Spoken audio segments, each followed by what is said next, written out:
Good morning, everyone. Thank you for joining us for the Thursday edition of the Oakland County Megacast. I'm Ronnie Dahl alongside Tyler Keefe here in our studios of Civic Center TV and Lakes FM in the greater West Bloomfield area. What a beautiful day out today. That's and all right. We're stuck inside. That's how it goes, Ronnie. I don't know. But they're saying, Tyler, that next week it could only be up to 50. That seems about right on par with Michigan's weather. So. Yeah, but if you can get out and enjoy these last few days, it's going to be sunny and up to 80 degrees today here for the first few days of the fall. So Civic Center TV, the Oakland County Megacast, for those just tuning in, we've actually been going since, when did you guys start this, Tyler? At the end of March? Yep, about mid to late March. Oakland County Megacast grew out of the COVID-19 pandemic.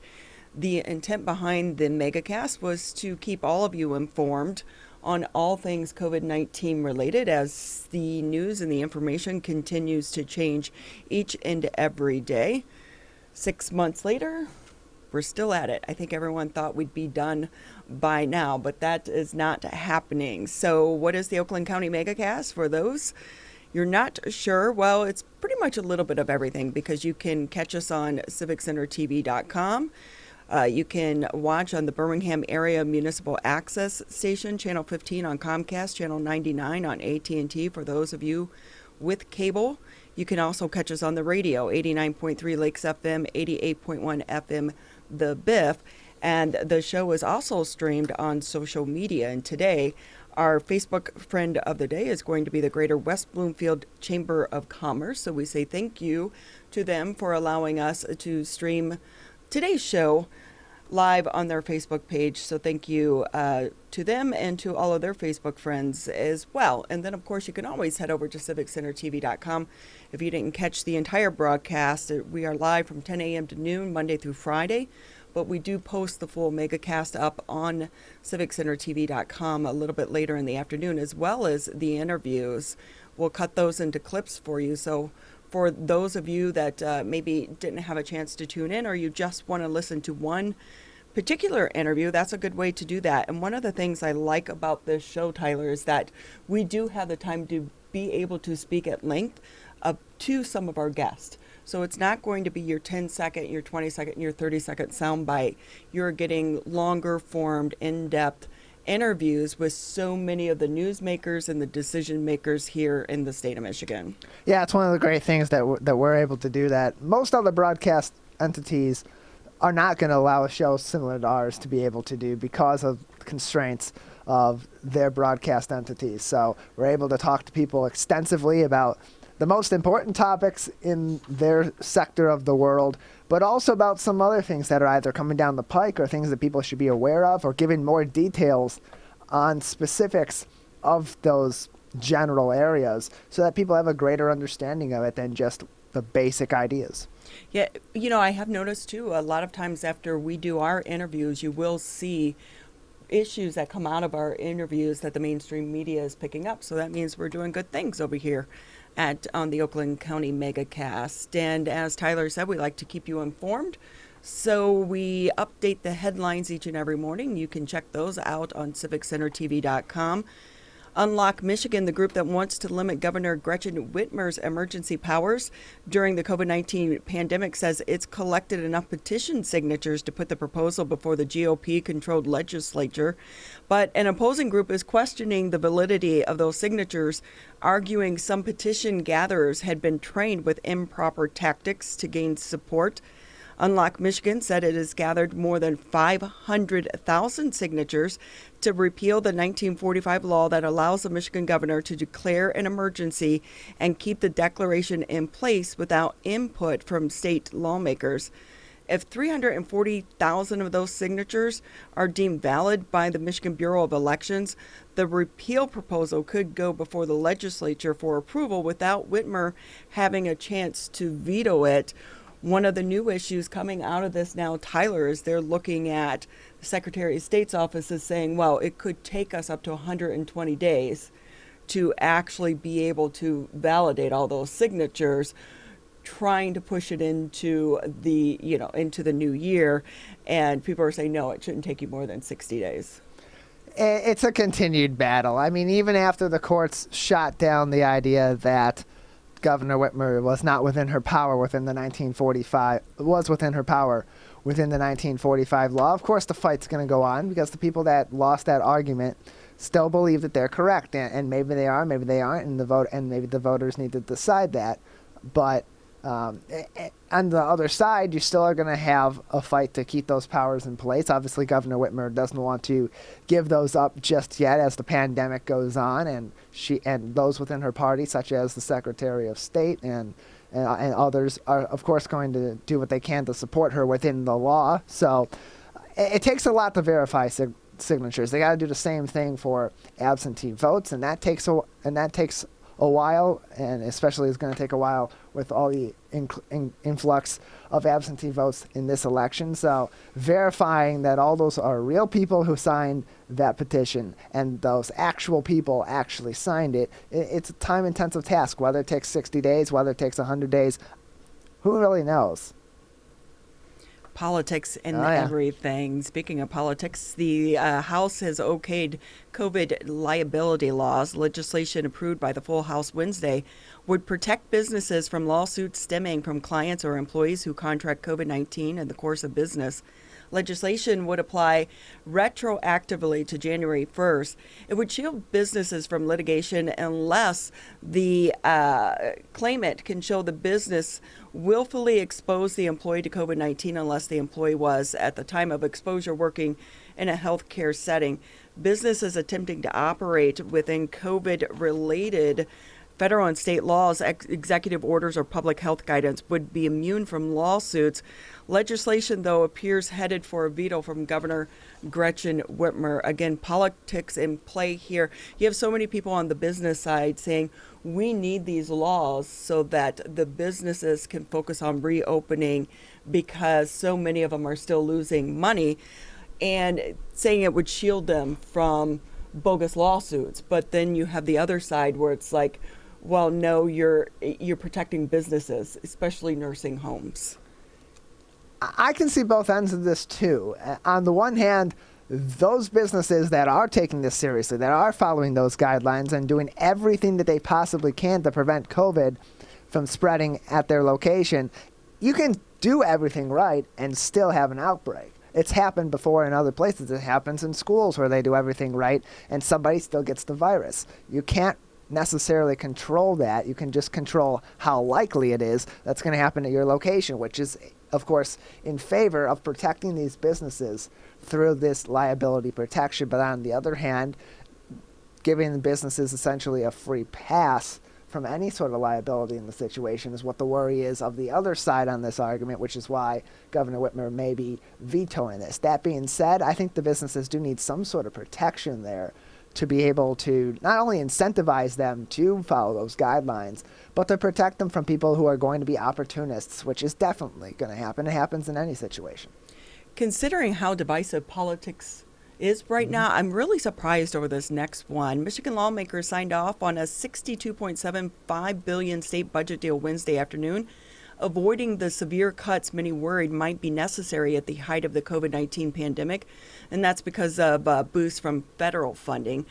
Two bills representing the state's education and general operating budgets were made public Wednesday, passed along wide bipartisan margins in both the state House and Senate just hours later. The governor is expected to sign the budget soon. Now, unlike previous budget cycles, negotiations were conducted almost completely behind closed doors. Lawmakers skipped the typical process of offering up separate House and Senate budget proposals. They got this done pretty much, like they said, behind closed doors. But usually in that budget process, they go back and forth and back and forth and back and forth. There's a lot of bickering about what's going to be cut, what's not going to be cut. This didn't happen this time. Really, really unusual in the landscape of politics. It is. It's extremely odd, and I don't know if it was the sense of urgency or if it was a need for both sides to be able to claim that they're the good guy going into a major election cycle. But whatever the case is, it's great to see that our politicians actually got something done quickly and prudently, and by all means, it appears cordially, especially with what we're dealing with now on a general level. It's frankly shocking, and it shouldn't be, but it sadly is shocking. Right. Well, they had to have it passed by October 1st, so no one wants to have a government shutdown in the middle of a pandemic. Pontiac has been awarded just over $405,000, a grant from a national nonprofit to help prepare for and implement the upcoming presidential election. City Council voted to receive the funding from the Center for Tech and Civic Life on September 15th. Grant's going to be used to create a Pontiac safe voting plan and includes hiring of additional temporary employees to handle the influx of absentee voter applications and ballots, as well as to help pay for extended office hours on weekdays and weekends in October. 7 drive-up and drop-off boxes for absentee voters will also be installed in the city. And as a reminder to everyone out there, Tyler, this is the time right now because you can start to get your absentee ballot today, and you can actually vote as soon as you get it. Yeah, those ballots have been sent out, and the process is now underway of the people being able to vote by absentee ballot in this general election, submit them to their local clerks, and every municipality is going to need some help with this. Every municipality is expecting not just a record number of absentee votes, but really a flood of absentee votes as a large sum of their overall electorate in the local area. So having whatever extra help it could be, whether it be monetary help to help compensate and incentivize your local clerk office and election workers to put in the extra work, or simply to bring in more people to make it for a more efficient operation, especially considering the circumstances of counting votes in this election. Those funds are coming at a critical time for the city. Very much so, especially Pontiac. So you'll find those stories and so much more over on civiccentertv.com. We have a lot to get to here today, Tyler, so we're going to take a quick break, and then when we come back, we're going to be speaking with the president of Henry Ford West Bloomfield. This is the Oakland County Megacast. Hi, my name is Kurt Lawson, and I'm the Public Information Officer for West Bloomfield Township. We wanted to reach out to you, our older adults, to provide information that you may find useful during this difficult time. We want to ensure you that West Bloomfield Town Hall, our Waters and Utility Department, West Bloomfield Parks, and our police and fire departments continue to work hard on your behalf. Information and resources can be found on the Township website, the police Facebook and Twitter, or call West Bloomfield Parks COVID-19 Help Hotline. Please remember to keep your social distance of at least 6 feet, wear facial coverings when you leave your home, and wash your hands for at least 20 seconds with soap. These precautions will help keep you safe during these difficult times. As rivals, we don't always see eye to eye. Like who scored the best recruits? Who's gonna be who? And whether we wear green or blue. But one thing we can all agree on to help stop the spread of COVID-19. Wear a mask. Wear a mask. Wear a mask. wear a mask. Wear a mask. The ball's in your court, Michigan.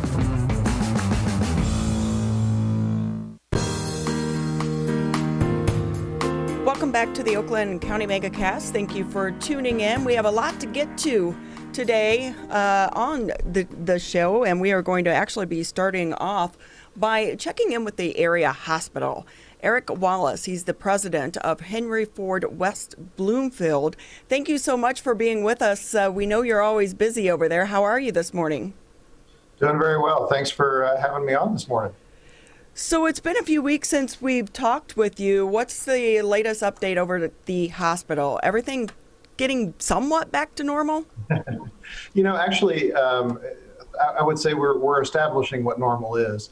The good news is that, we've learned so much in the last 6 months about how the world looks and how do we keep folks safe. We are starting very slowly to see things look more normal. Still taking a lot of precautions here at the hospital. So we're doing, keeping folks socially distant, asking folks to wear masks, screening folks as they come into the building. But from a patient care and a volume of care standpoint, we're actually seeing those things come back to what we would consider to be normal levels. We've actually, even the month here of September will be the first month since March that we've seen the same volume that we saw September of last year. So I would say we're adjusting. We're figuring out how to do this in a COVID kind of world, but things are coming back to normal. What is the visitation policy right now? Yeah, absolutely. So last week we actually made a change to our visitation. So we've eliminated the restriction on the hours. So we've gone back to our old visitation, which was you can come any hour of the day or night. So we kind of have open visitation hours. We are still maintaining the restriction on one person per patient. And those folks, when they do come to see us, have to stay mostly within the room of the person that they're visiting. So it's a little more normal, but still trying to limit the number of folks in the building. So it's good to see that things are starting to edge back to where we used to be. I don't know if we'll ever get back to what our old normal was. Going into flu season, are you concerned that there could be a second surge and even the possibility of people getting the double whammy of getting COVID and the flu at the same time? Yeah, absolutely. I think that's the number one scenario that all of us in healthcare are very worried about at the moment. We've begun to give flu shots already. And so I would encourage folks to do that as early as possible this year. For the Henry Ford Health System, folks can now go in and talk to their primary care provider, make appointments to come and get flu shots. We do run flu clinic here in the building, but we are asking this year, instead of it just being walk-in, that folks kind of make an appointment to come do that. But yeah, it's an unknown. There is some thought that says because we are all as a society doing social distancing and wearing masks, we may reduce the amount of flu in the environment this year. But again, there's just so much that's unknown that we don't really want to take that risk. Having a very heavy flu season on top of COVID could be very devastating to our healthcare system. How is the hospital preparing in the event that we do have a flu season that, despite the measures we're taking for COVID-19, is a little more serious and does mix with COVID-19? Yeah, I think, again, we put a lot of new plans in place to help us deal with surges. And I think as we've talked in the past, at the height of the COVID response, we were running about, 20% over our capacity with the number of patients here in the building. And so we learned a lot during that time about how will we deal with those kinds of surges. And so we have new plans in place. We have alternate areas within the hospital that we can now set up very quickly to care for patients if we need to. We certainly know now better about how do we stagger or how would we manage more elective or non-time sensitive kind of procedures. And so I think we're in a much better position today to deal with this because we've been through it once. And so I'm not nearly, I wouldn't sit here and say I'm not worried. I'm not as worried as what I was in March and April. At the end of the day, we're still very reliant on folks in our community doing the right things with wearing masks, doing good hand hygiene, doing good social distancing. But I would say, as a community, we're doing pretty well. We today have less than 10 COVID patients in the building, which is, fantastic. We're seeing fewer cases coming to our emergency department. And I think that's a tribute to all of the hard work that not just the health systems in the community have done, but our community itself has done to take this very seriously and try to do the right things. So we're in a much better place today. And again, I think if that kind of surge comes, we'll be much better prepared to manage it. How has the treatment for COVID changed from the beginning days to now? Because the number of deaths are way down, and that's a good thing. And I would imagine it has to do with how we're now treating it. Yeah, I think dramatically different is the short answer, because when this first came, we didn't have a treatment for COVID-19. And so in many cases, it was a little bit of trial and error and trying to find things that work for other viruses, things that work for other kinds of systematic responses that COVID kind of mimics. And really over the course of time, what we've seen is that we know that high dose steroids actually make a significant difference in keeping people from progressing to the really aggressive pieces of COVID-19. Certainly we've seen that remdesivir as a drug treatment makes a big difference for those folks when administered early on. And we're not seeing patients that are, rapidly progressing to needing to be on a ventilator, needing to be in the ICU like we were previously. The length of stay of COVID patients, meaning how long are they staying in the hospitals, is dramatically down compared to where we were, in March and April. So the trials that we as a health system have been participating in have taught us a lot. And that's really the reason that those trials are important, is because it gives us a way to try things in a scientific method that allows us to say, yes, this works, and no, this doesn't. Or this has an effect, and this doesn't seem to have an effect. And so that's one of the great things about the Henry Ford Health System and our academic bent to how we look at things and the trials that we are participants in. So it really has helped us to evolve that treatment in a way where we are seeing a lot fewer patients progress to those really acute illness phases. One of the things that we are seeing coming out of this virus, how all the healthcare workers and industry members are working together to try to solve this problem. And obviously, in the beginning, the shortage of PPE was just incredible. And I know Henry Ford just recently released the study about UVC light and how it's effective in killing COVID-19 on the mask. Do you want to explain that to us a little bit more? And could that be used for other equipment as well? Yeah, so actually, the concept of using UV light was not necessarily a new one to us.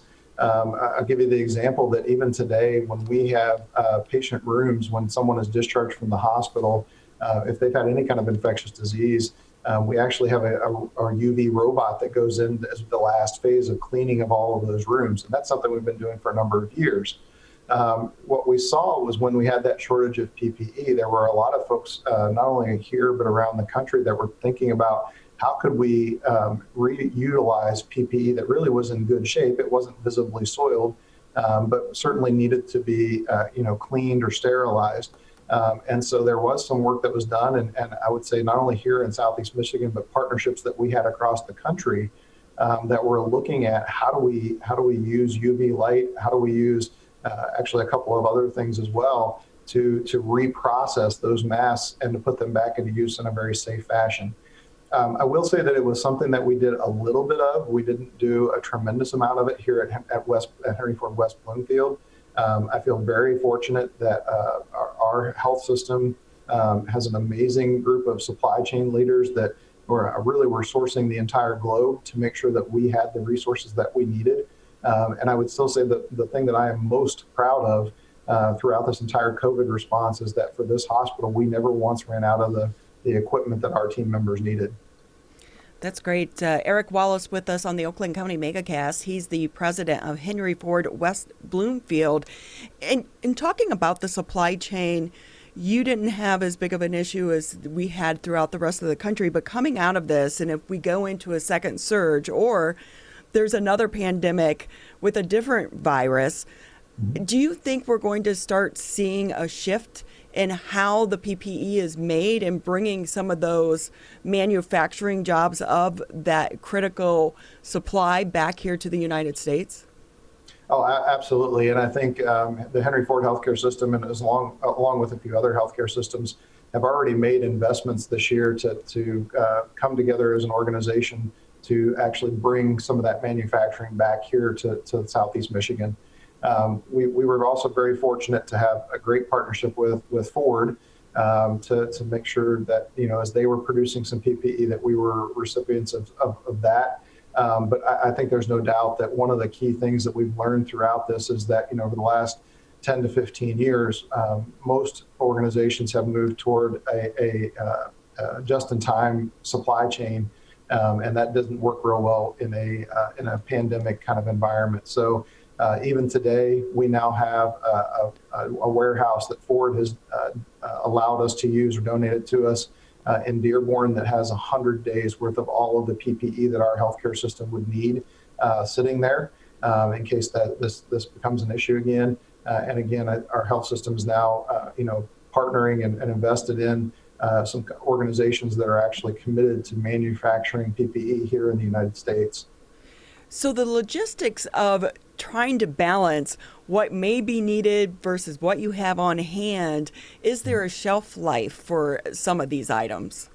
Yeah, absolutely. They definitely have a shelf life. And again, having a great supply chain team that is very focused on how do you rotate that stock so that as new things are purchased and come in, we're taking some of the things that have been there and putting them into use before they reach that kind of expiration date.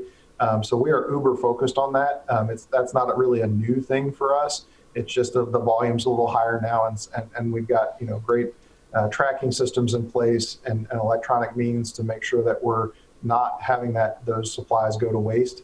We and just like every healthcare system, have standards to make sure that we're not using expired supplies. So it's something that we're very familiar with.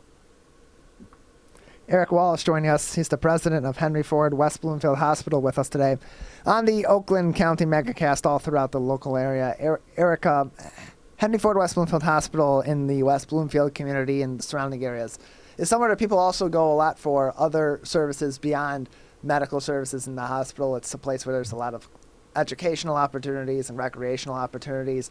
Are those coming back at any point soon? Is that in discussion? When can people expect some of those programs to be back in your new definition of normal? Yeah, great question. Some of those programs we've actually restarted. And so today, any of our educational classes that deal with treatment of the patient have been restarted, and we've been very successful in finding ways to, again, space folks out and make sure that we can keep them safe while we're doing them. So today, if you're going to have a joint replacement, we have a joint replacement class that you come to before surgery. If you're going to have bariatric surgery, there's classes that you come to before those. So all of those kind of treatment classes have been restarted. We have decided to hold off at least through the end of the year on things that are a little bit more, I would say, community facing. Many of you know that we have an amazing demonstration kitchen here in the facility. And so a lot of our cooking classes have been, we're going to hold off until the end of the year and kind of see where we stand. So it's a little bit of a mix. One thing that we want to do is as we bring those community facing classes back, we're going to do a lot of kind of communication and put out, a lot of information about those as they return. 6 months into this now, are you finding people are a little bit reluctant to go to the hospital for some other treatments? Like I know in the beginning, some people were actually dying because they didn't want to go to the hospital. They were so afraid of getting COVID. Still reluctant there, or pretty much everyone's coming as needed? Yeah, I think we're making some progress there. We're not seeing huge delays or people putting things off quite as much. Like I said, a lot of our numbers are kind of coming back to normal when we look at the number of physician office visits of folks here on the campus. We're within 50 to 100 every day of where we were previously. Our surgical volumes, people coming in for elective procedures this month, again, is the first month since March that we're seeing the same or more surgeries being done in the hospital than we were this time last year. And so, I think, again, as a society, we're all kind of getting used to, what the rules are and how do we keep each other safe. And so we are starting to see some of those volumes come back. Certainly for most healthcare facilities, the last few months of the year tend to be our busiest times. And so, we always say 1 month doesn't make a trend, but I'm encouraged by the fact that the month of September, we've seen some of that volume pick back up, and it appears, at least for us, that folks are kind of coming back in and saying, hey, I feel safe to get these things done. Eric Wallis with us on the Oakland County Megacast. The hospitals really took a hit to your budget in the beginning of this pandemic. Is it recovering? What's the long-term forecast in that area? Yeah. No, I think we were very fortunate that we received federal aid from the CARES Act. And I think, we have to acknowledge that if that would not have been taken place, we'd have been in a very bad place. But that those funds have at least got us back to a place where we feel comfortable from a net operating margin.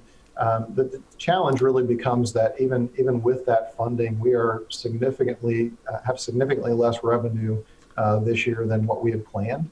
And the disappointing piece of that is that those are the funds that we use to reinvest back into this campus, reinvest back into this community. And so some of the plans and some of the things that we were going to be doing may be pushed out a little bit farther or may not happen in this new environment. So we talk a lot about the fact that we don't expect any future help from the federal government. And so certainly part of what we're preparing for is if there is another wave, that we're not going to get additional resources to help us with that. So we've taken a significant downturn from where we expected to be. At the same time, the CARES Act funding has helped us to not be in quite as dire a situation as what we would be. Eric Wallis with us on the Oakland County Megacast. He's the president of Henry Ford West Bloomfield here locally. We pretty much covered just about everything out there, but anything maybe we didn't go over that you want people to know? Yeah, I think, one of the things that you'd asked about was, some of the volumes and things that are coming back. One of the things I would stress to folks is, we are doing everything we can to keep folks safe. Today, if you come to this hospital and you get admitted, whether through the ED or from your physician's office, we do test every patient that comes into the hospital for COVID, just so that we know what folks' status is. If we have folks that come in for elective surgeries or elective procedures, we do COVID test them 24 to 48 hours prior to their procedure, so that we know that they're safe and our team members are safe. And so, like I said, there are just a lot of precautions in place. I continue to encourage folks that if you have questions, reach out to your primary care doc. But at the end of the day, it's important that folks get the care that they need, not just for big procedural kind of things, but their normal screenings. We're seeing too many folks that have put off some of those screenings, and unfortunately, stories of folks who probably would have been a grade 1 or grade 2 cancer that we're now seeing it as 3 or 4. So because their care was delayed or their screening was delayed. So it's always a good time to get those things done and make sure that you're maintaining your health. We all need to take care of ourselves during this pandemic in all times. So thank you so much, Eric, for being with us on the Oakland County Megacast. We appreciate you taking time out of your schedule. Always a good conversation with you. Absolutely. Thank you so much for having me.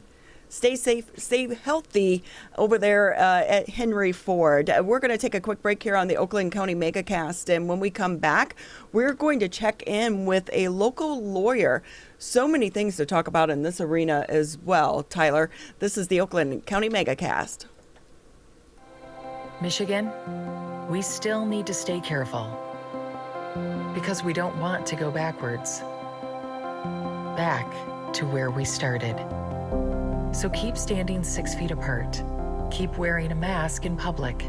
And if you have symptoms, talk to a healthcare provider about getting tested. To move forward, let's all do our part. So stay careful. Michigan.gov/coronavirus.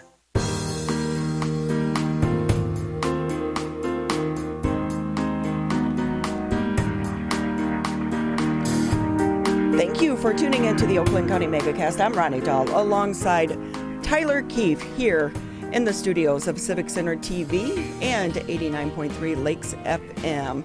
We're going to switch a little bit from the hospital to now the legal arena.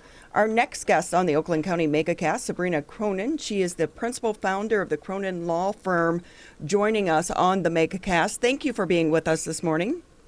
Thank you so much for having me, Ronnie. I really appreciate it.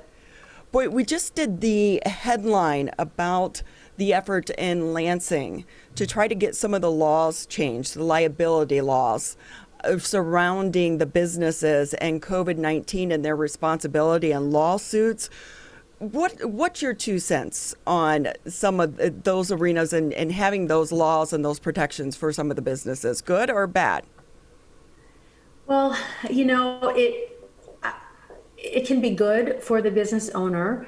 And Michigan is typically a more employer-favored state, meaning any kind of employment issue, whether it's a wrongful termination or harassment or any of those kinds of issues in the past, has always been more favored, and the employer has always been more favored.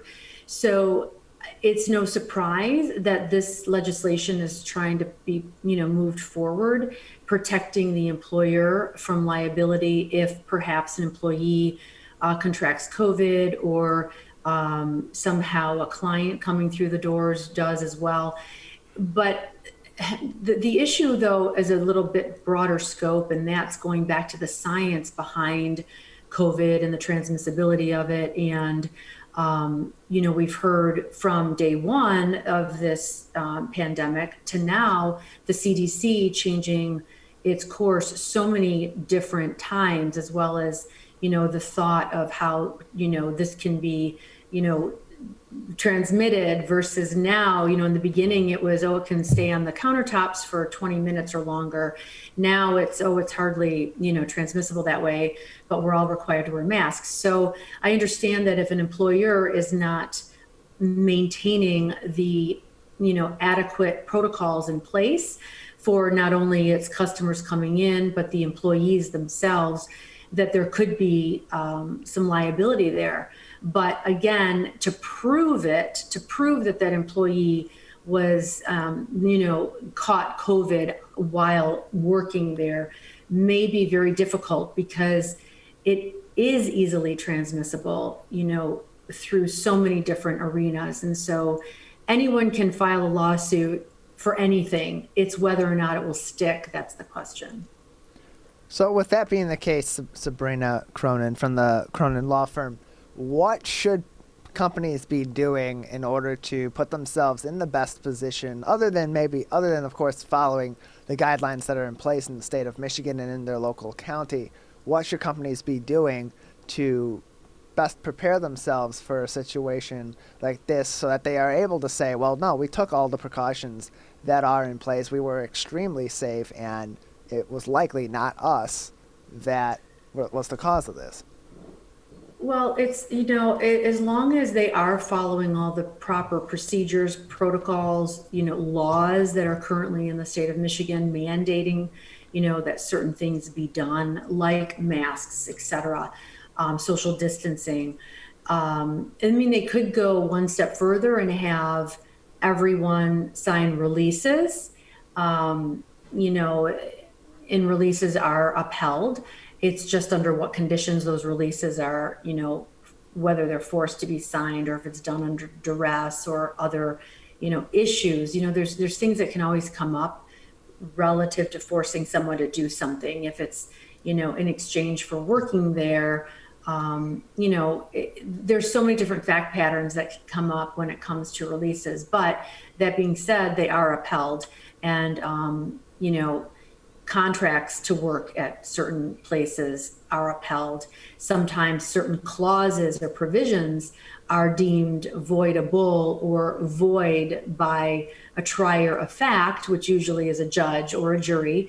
But if that particular provision isn't, still upheld, then the whole other rest of the contract can be. So, if let's just say it's a salon, and, people are coming in, as long as the salon is maintaining proper procedures across the board, they can't treat one patron differently from another, or one employee differently from another. That's where most businesses really, have kinks in the armor, because that's where you find liability, when there's disparate treatment like that.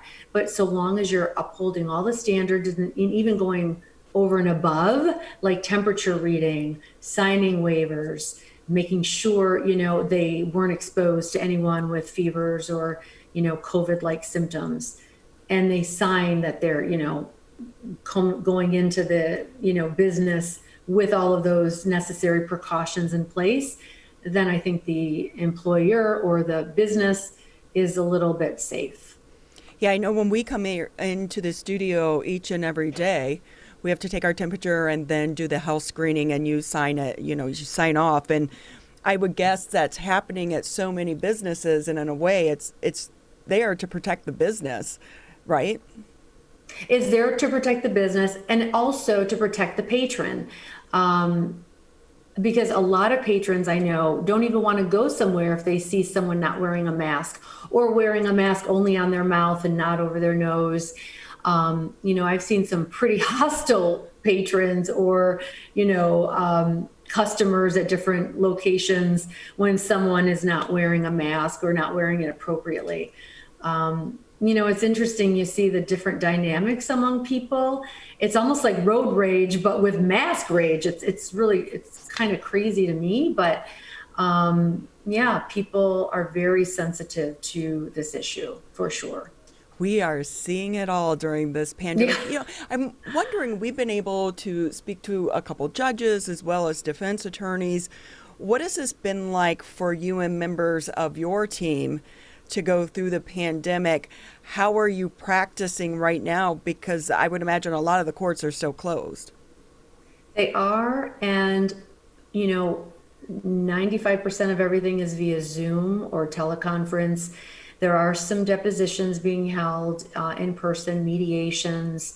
Some family law referees are in person. Some, I know of one judge that had a bench trial.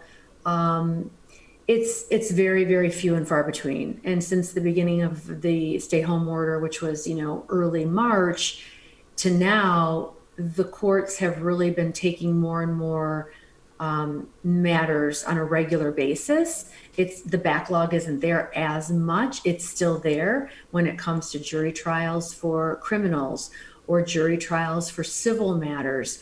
Some bench trials where it's just with the judge, so it's definitely not quite 100% to say the least, but there has been so many positive improvements. And 5 years ago, we would not have been able to do this because technology just wasn't there. And so it has been very helpful. And I think, and I've often said this, it's very similar to when, we first started using email. Well, everyone was, some people were for it, some people were against it.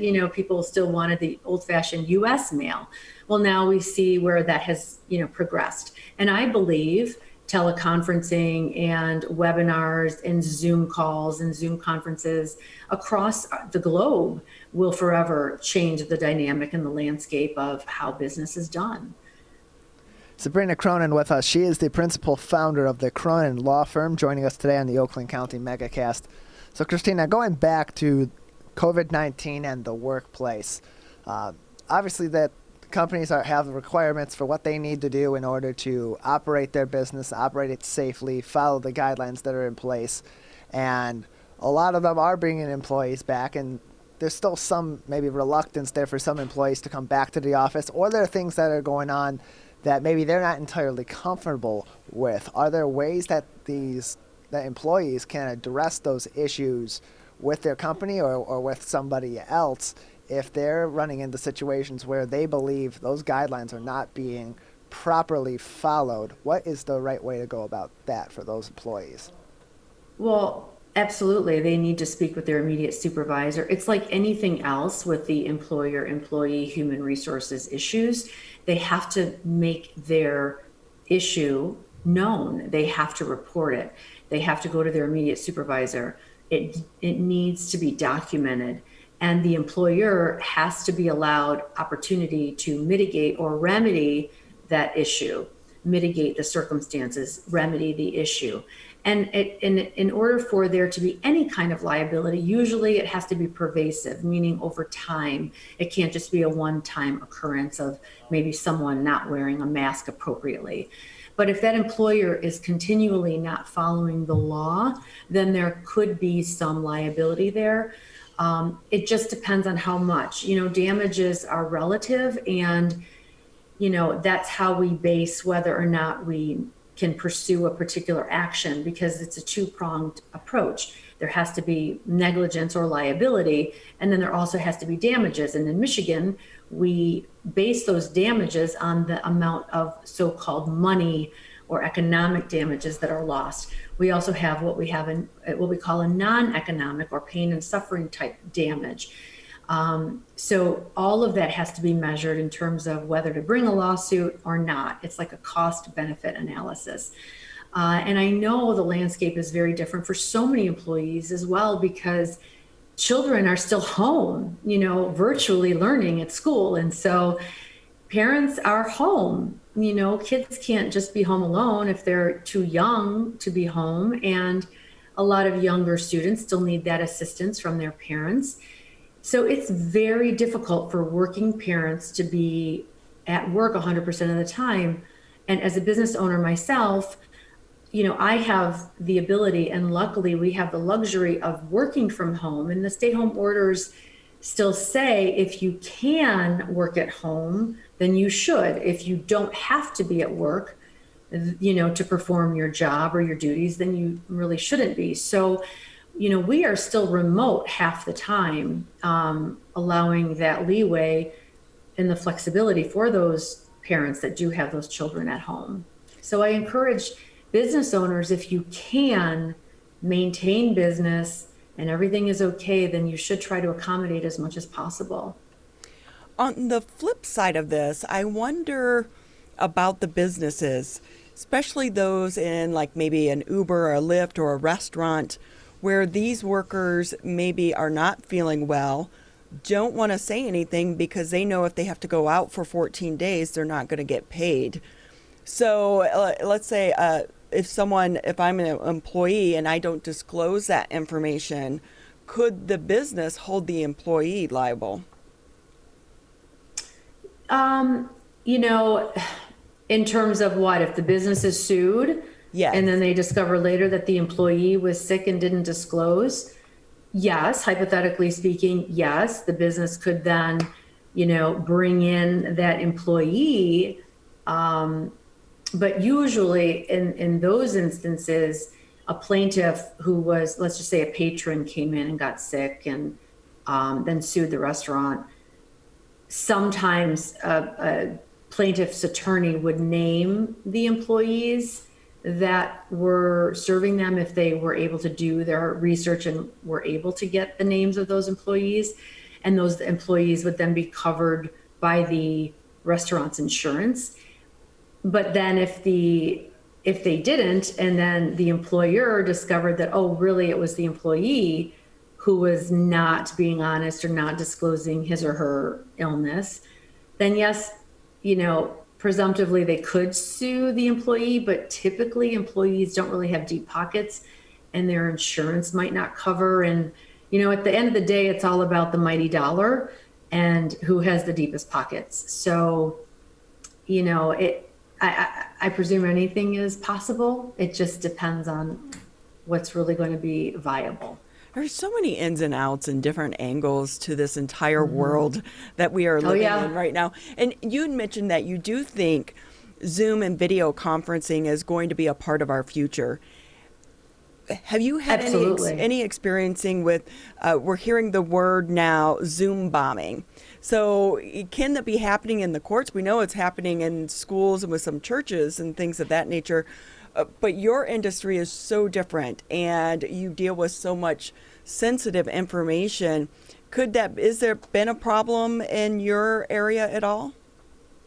Well, we've had issues where people are in a particular Zoom, conference, so to speak, for court, and we might not know who's all there. And then we're already in the middle of a hearing. And then whether it's the judge or the referee or the magistrate, they're not necessarily asking for that person's appearance or their name. And it's been a little disconcerting. And, you hear, people, like you say, bombing or, Zoom bombing or whatever.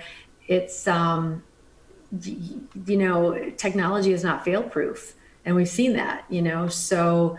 And people are saying, look at TikTok. People are saying TikTok is a form of, espionage or whatever. So it's, who knows? I'm not very technologically savvy for these days, for this time and age, but I do okay. But, it's a new world, and I definitely believe that this is the new norm, and it's only going to get more progressive, and we're only going to be doing more and more and more things, through video conferencing.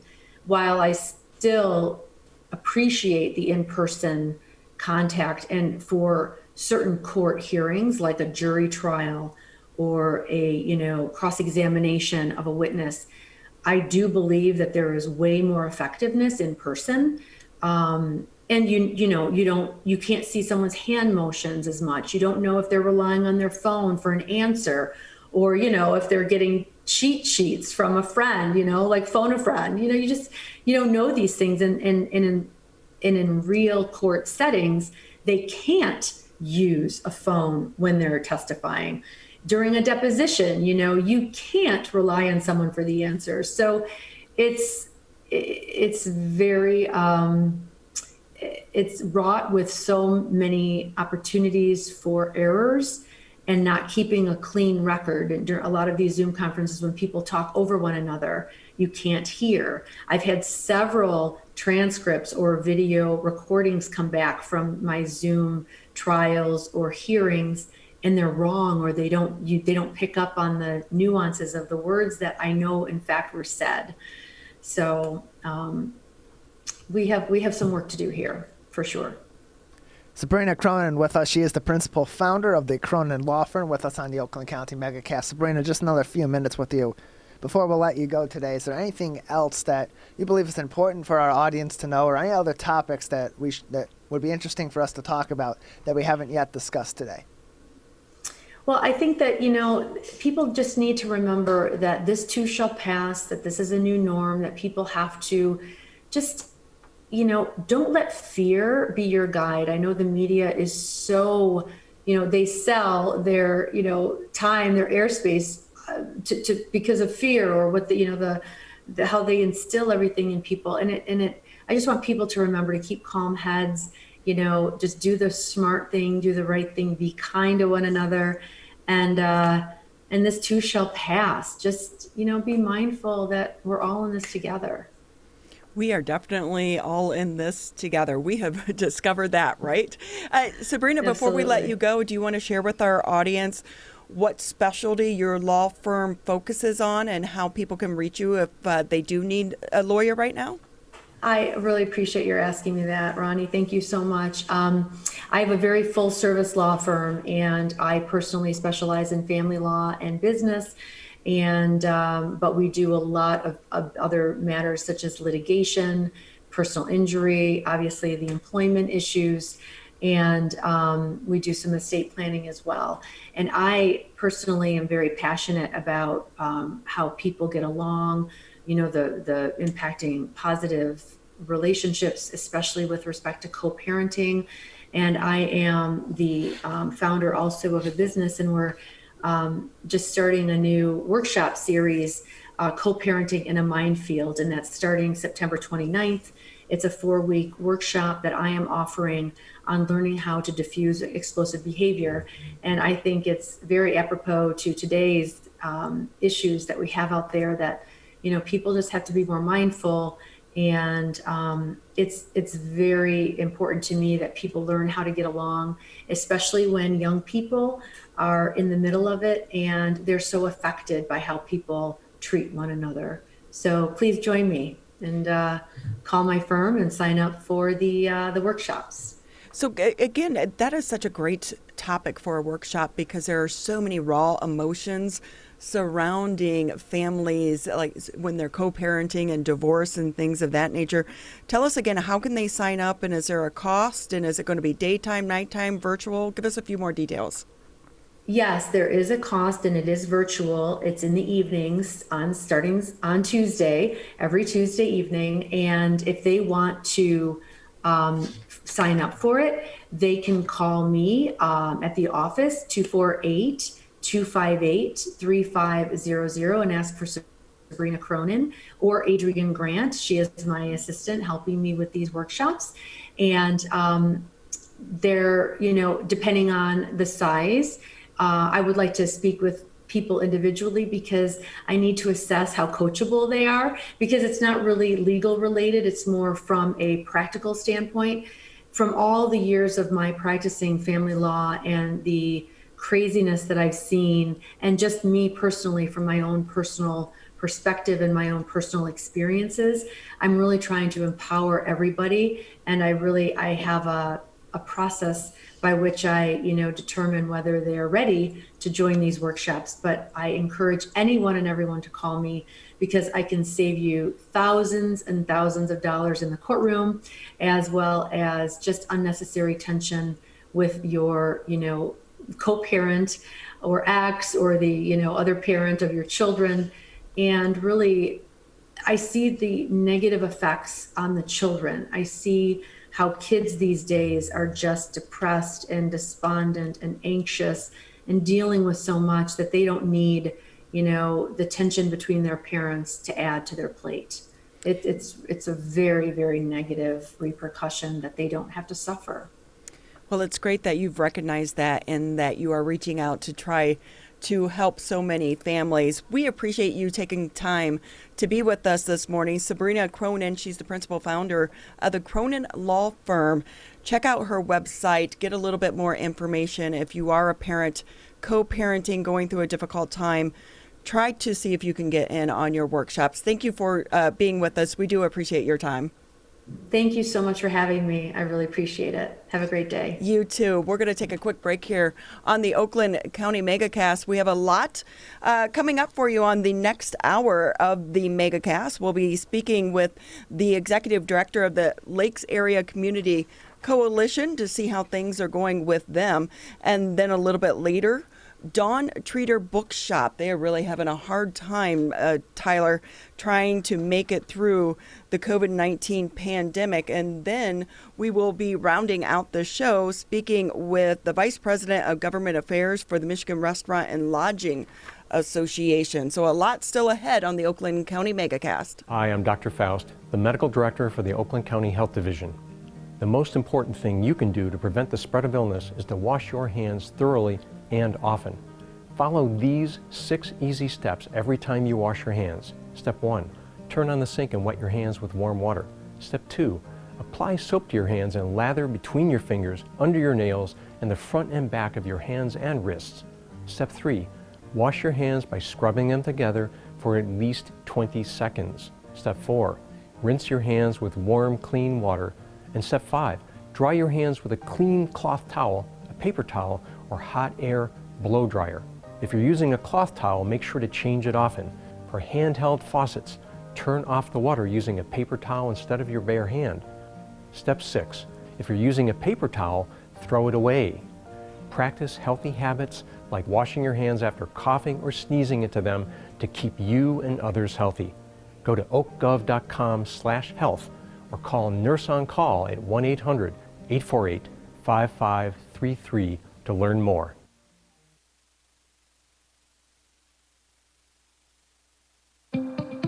Michigan, the coronavirus pandemic has put us all to the test. And now it's time to put COVID-19 to the test. As we move forward, testing will be critical. We encourage anyone who has reason to get tested to do so, those with symptoms and those without. If you are leaving home and going back to work, get tested. If you think you may have COVID-19 or you've been exposed recently through family, friends, or coworkers, get tested. Our test locator tool can help you find the right testing site that fits your needs. Even if you're looking for easy access with no cost, no prescription, and no appointment necessary, we've got you covered. Help Michigan move forward, not backward. To find a testing site or learn more, visit michigan.gov/coronavirus test. A message from the Michigan Department of Health and Human Services.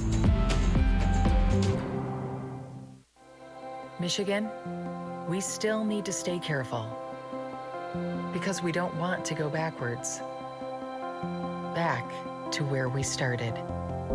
So keep standing 6 feet apart, keep wearing a mask in public, and if you have symptoms, talk to a healthcare provider about getting tested. To move forward, let's all do our part. So stay careful. Michigan.gov/coronavirus.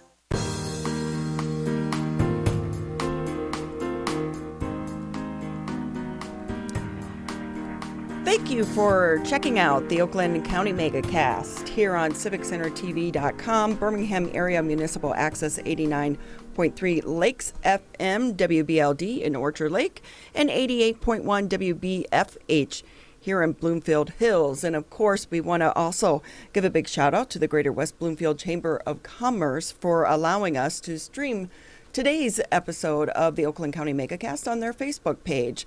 Always a great partner here for Civic Center TV and the Megacast. They do great things over there at the Chamber, trying to help so many people, Tyler, navigate this tough time. And, you know, a lot of kids are also having a really tough time right now. And so that's why we want to reach out to our next guest.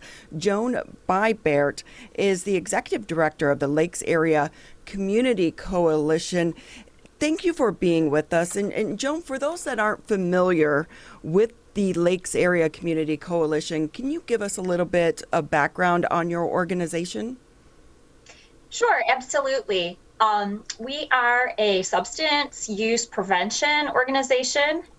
We were founded in 2016, and we serve the Lakes area. We serve the communities of Wixom and Wolverine Lake, and Commerce Township. And we work really closely with the Walled Lake Consolidated School District. We have a lot of programs for youth and for the whole community. Our focus is on preventing underage substance use prevention. Our focus is on kids and families. We know that no one starts out as a heroin addict. We know that no one starts out as an alcoholic. They start as kids who are just experimenting with drugs and alcohol. They just use a little bit of marijuana or a little bit of alcohol. And we know that in order to really affect change and prevent addiction from happening, we have to start early with families and young people. And so we start, and we really focus on youth substance use prevention and education for our community members. And that's sort of our mission and our focus. So during the pandemic, have you seen an increase of substance abuse with kids right now, because it's such a stressful time for them? Absolutely. We know that young people are under tremendous stress. Everything that they counted as predictable has changed. Their school structure has changed. Their families have often changed. There's a lot of family pressure, and situations in the home have changed. And we know that kids have some real mental health concerns and some real pressure. And that absolutely is a precursor, or could be a precursor, to substance use. We are also really concerned with adult use of substances since pandemic. We know that a lot of what our law enforcement partners share with us is that they are seeing more and greater adult substance use, and kids are watching that. We are really concerned about our youth seeing their parents using alcohol and marijuana as coping strategies for dealing with the pressures that they are facing. And we really want to educate families around the risks of substance use, and really around modeling, the risks of modeling that as a coping strategy that kids are watching, and we need to look for healthy alternatives to dealing with stress and pressure in positive ways, proactive ways, not coping with drugs and alcohol. So, Joan, what are some of those positive ways then in that situation that you're suggesting for young people to cope with these issues, and also for people who are adults that these kids are seeing and modeling the behavior of? Yeah, we really advocate for a lot of different healthy practices. Physical exercise is critical. Instead of checking out and laying on the couch and eating a bag of Doritos and watching Netflix, get up, get outside. Fresh air and physical exercise is hugely important to everyone's physical well-being and mental well-being. And it's an absolutely beautiful day. We've had a gorgeous Michigan summer and fall, and we really want to encourage people to get some physical activity. And if possible, with your family, with people who are safe and that you are with, supporting them. Use that as an opportunity for physical exercise and connection as well. We also really advocate for good mental health practices like gratitude, journaling, mindfulness practices. really taking time to recognize the good that you have in your life, taking time to recognize where you are just in this moment, being really present in the moment and not letting our minds and our brains spiral ahead into what could be or what backwards into what was, but really recognizing the beauty and goodness of the present moment. These are things that people can do. They don't cost anything, and they're really a lot more productive and positive than checking out and using drugs and alcohol to check out and just not feel. Joan Baert with us on the Oakland County Megacast. She's the executive director for the Lakes Area Community Coalition.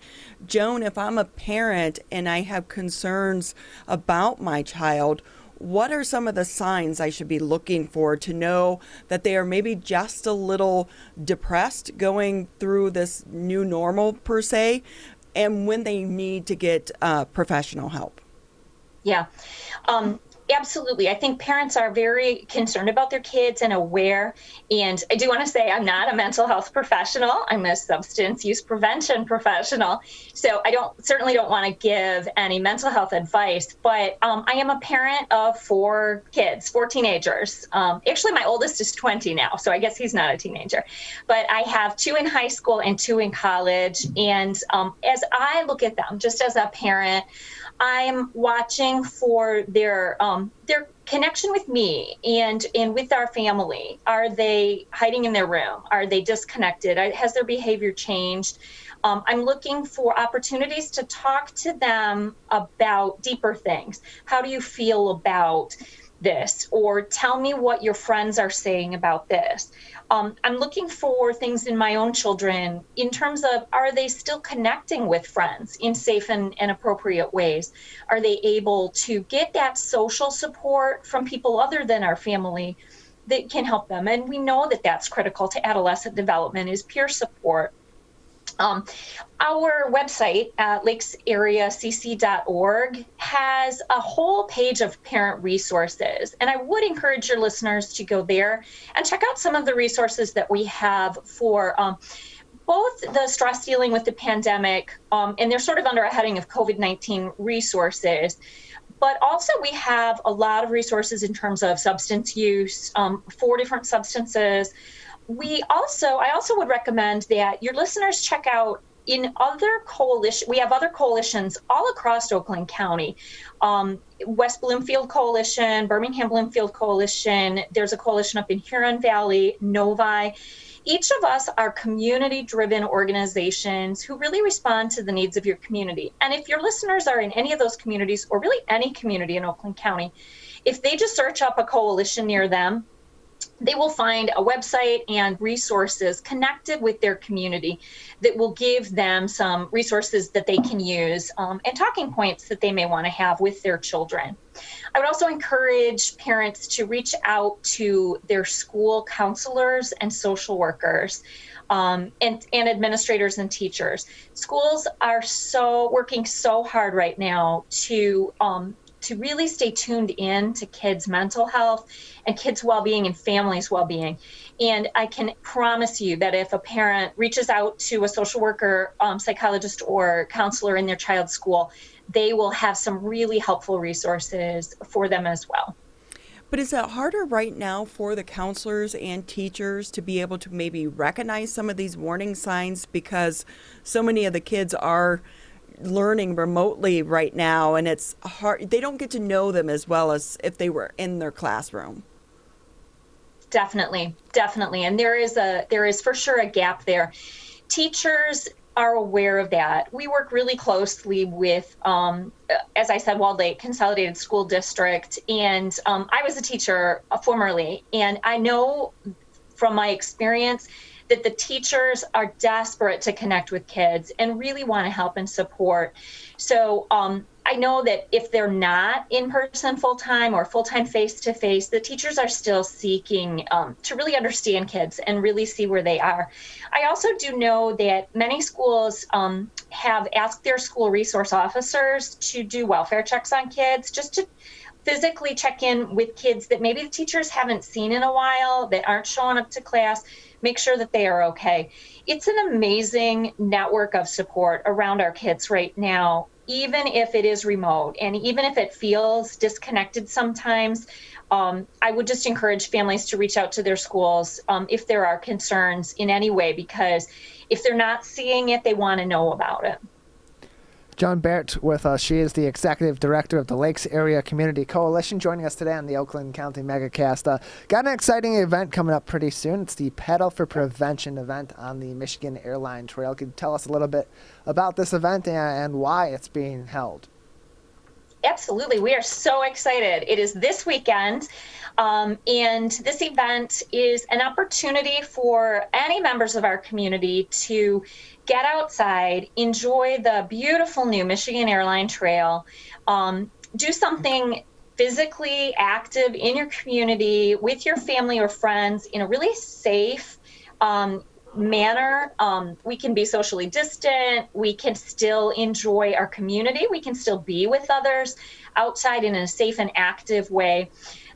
This event is taking place on the Michigan Airline Trail, as I said, and it is an all-weekend activity with an in-person option on Sunday.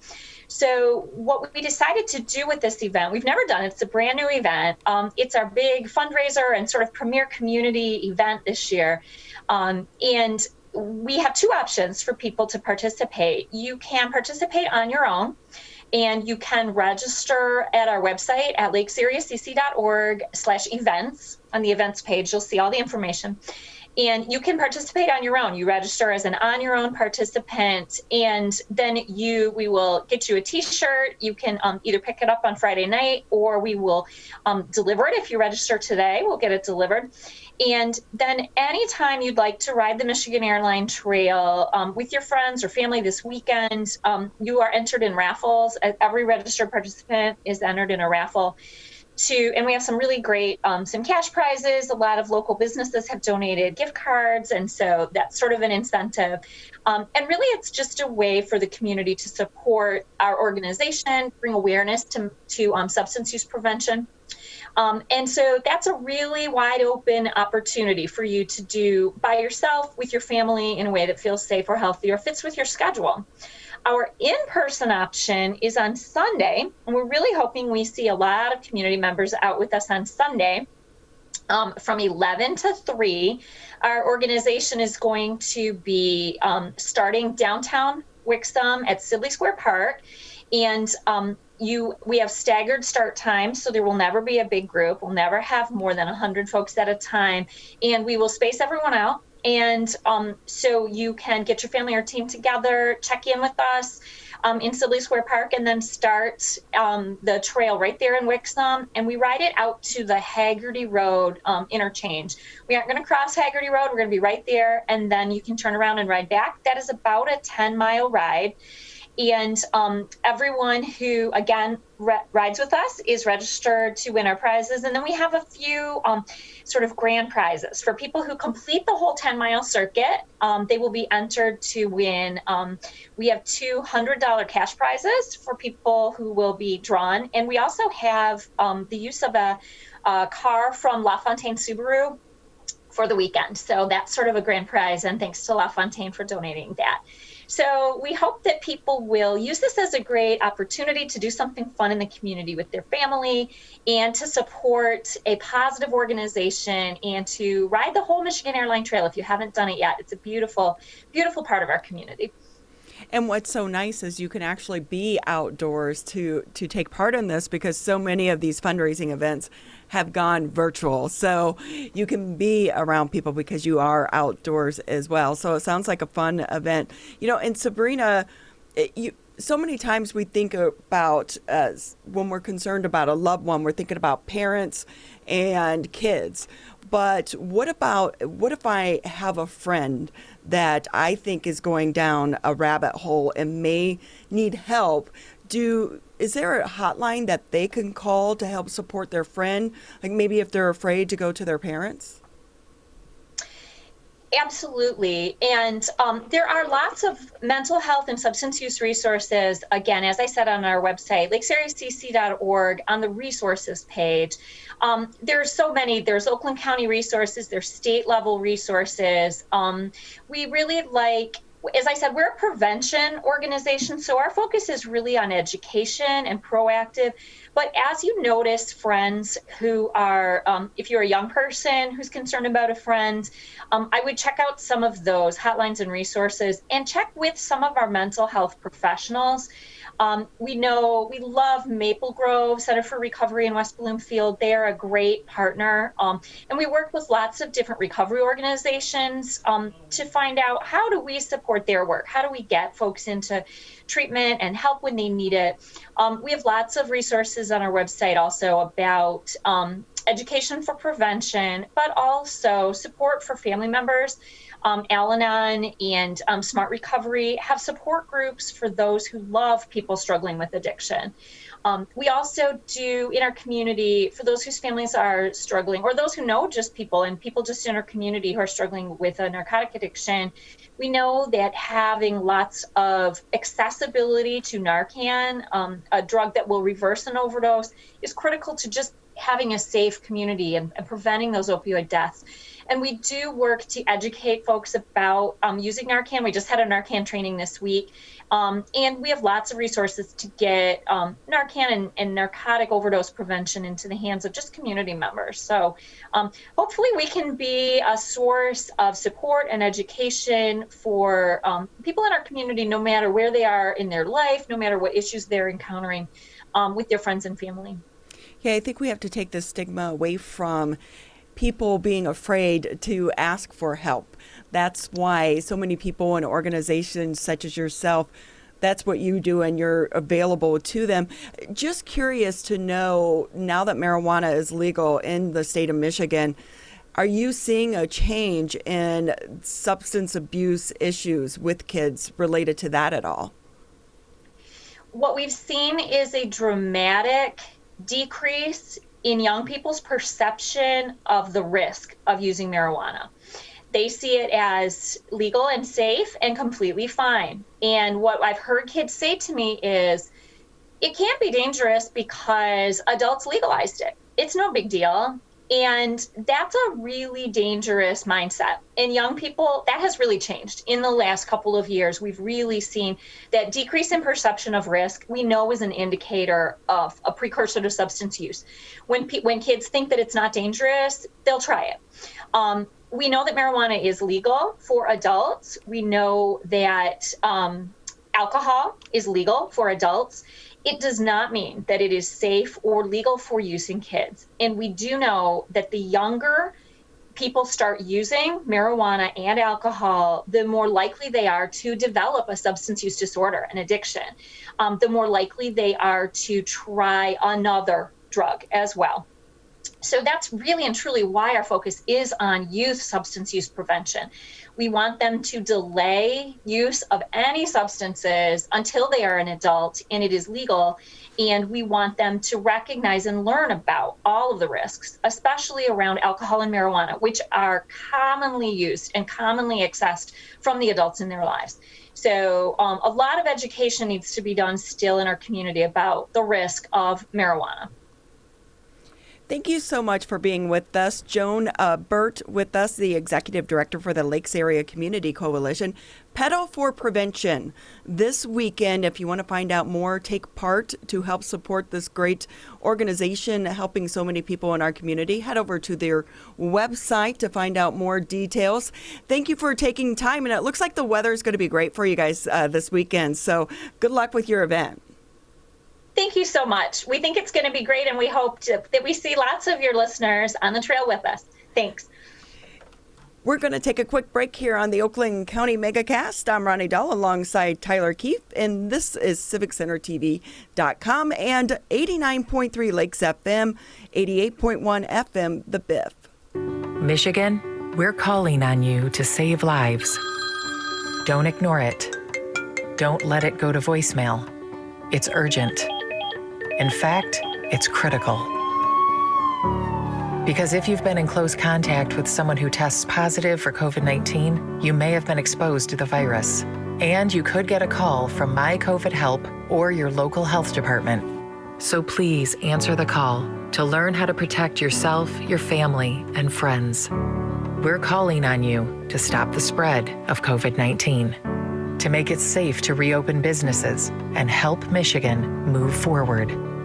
So if you get a call from My COVID Help or your local health department, you may have been exposed to someone with COVID-19. To protect us all, answer the call. Learn more at michigan.gov/contain-COVID. A message from the Michigan Department of Health and Human Services. Hi, my name is Kurt Lawson, and I'm the Public Information Officer for West Bloomfield Township. We wanted to reach out to you, our older adults, to provide information that you may find useful during this difficult time. We want to ensure you that West Bloomfield Town Hall, our Waters and Utility Department, West Bloomfield Parks, and our police and fire departments continue to work hard on your behalf.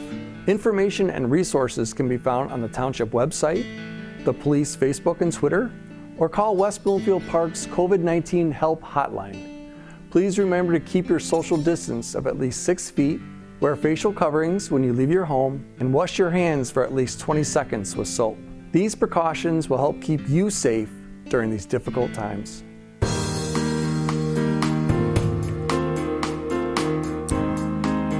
One of the things that I've always loved to do, Tyler, is go to a bookstore and just wander through the aisles, pick up books, look at the jacket, read the back. You discover new authors. Amazon can't take the place of that. No, can't. iBooks, it just doesn't replace that discovery of going into a bookstore and finding new things to read. And prior to the pandemic, so many bookstores were already struggling, and this has to be such a hard time for those still trying to hang on, that do still have their doors open. Dawn Treater Books, located in Ann Arbor, having such a tough time of it that they're now trying to reach out to the public to help them keep their doors open. Africa Schaumann, he is the manager of Dawn Treater Bookshop in Ann Arbor. Thank you for being with us. We appreciate your time. Hi, Ronnie. Thanks for having me on the show. Appreciate an interview. Always grateful to be able to get the word out and, spread the good news of bookshops, and as well as, promote our own interests. It's like people, the closing of so many of even the big bookstores throughout the country, I feel like it's taking away the thrill of reading and discovery for so many little kids, because that's, where you go in and you find new things. And so when the doors close, that has an impact on all of us in the community in the society. And, reading a book allows you to escape into a million different worlds. So tell us about your shop. What makes it so special? I could go on and on that, but our shop, the Dawn Treader Bookshop, has been an Ann Arbor institution for over 40 years, and what I call it is the commerce of community, and it's just like you said, going into the store, the experience, walking down the aisles, picking up the book, smelling the book. I can say that my favorite thing is when customers first walk in and they just breathe deeply and go, "It smells like books." It's a whole sensory experience that they're having, and sharing in with their friends, with the staff, myself, because I love seeing it. Or in the case of our shop, since we've been around for so long, another thing that happens is people come in and they have their kids with them, like you mentioned, and they kind of lean down to their kid and they say, "Oh, well, when I was in college, this was my favorite store to go to. I could spend hours here." So it's this multi-generational, they're, teaching their kids the love of books and the love of the Dawn Treader. So it's great to be a fixture in the community in this way. And the pandemic has certainly posed a threat to our longevity. So we've started a GoFundMe. We started that a few months ago. We've collected so far about $28,000, which certainly has gone a long way, but our sales in comparison, with the loss of art fair, with the loss of various U of M sports tourism traffic, things like that, the foot traffic is just way down, and therefore our sales have really dropped. How concerned are you that maybe this is going to lead to the closure of the store? Very. I can see you're like, we don't even want to think about it. We're going to stay hopeful.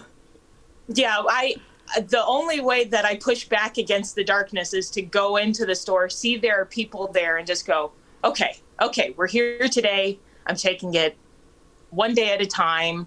How did sales look at the end of today? Good. That's enough to pull us through for another day and another day. And hopefully just putting one day after the other to extend our tenure as long as we can.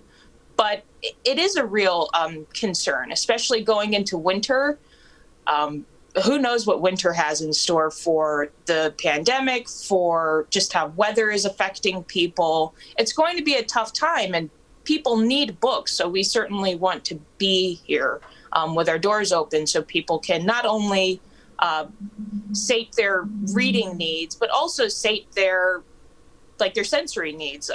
Just being in a warm, comforting space, a warm, comforting, welcoming, safe place to just get out of their house, get away from everything else. I often hear people say that it's like a fairyland, or it's a treasure hunt, or it's its own experience that takes you outside of yourself and outside of the context out in the streets. So we want to be around and open for that. Africa Schaumann with us on the Oakland County Megacast, the manager of the Don Treader Bookshop, joining us today on the program. So for those that are interested in visiting this shop and they're curious about how that is happening at this moment in time, what is different now at the in-person store as to before the pandemic in terms of safety guidelines that are being filled, maybe capacity limits, how things maybe have been rearranged in order to adjust for the pandemic? Yes, so we do have a mask requirement in the store. That's our number one top of everything rule. The store is very labyrinthian. The aisles are narrow. So we ask that, if you can not pass directly behind someone or in front of someone in an aisle. If you can go to another aisle, go around them, keep 6 feet apart from you and other patrons. We do have a store capacity right now of about 15 people that we're admitting at a time. The foot traffic has seemed to be such that people are coming and leaving in a pretty regular flow, so we're not having to enforce that too far. We have hand sanitizer available at the front of the store. As you come in, we ask that you dab some hand sanitizer on. It's really hard to ask people to only touch books that they think they're interested in. Of course, you don't really know that until you've picked it up and flipped through it and sniffed it, and if you know it's a match for you. But that is something we're asking folks to do. On our side, all of our employees wear masks at all times. We have installed plexiglass between the counter, the customer. So there's a plexiglass between the customer and staff member.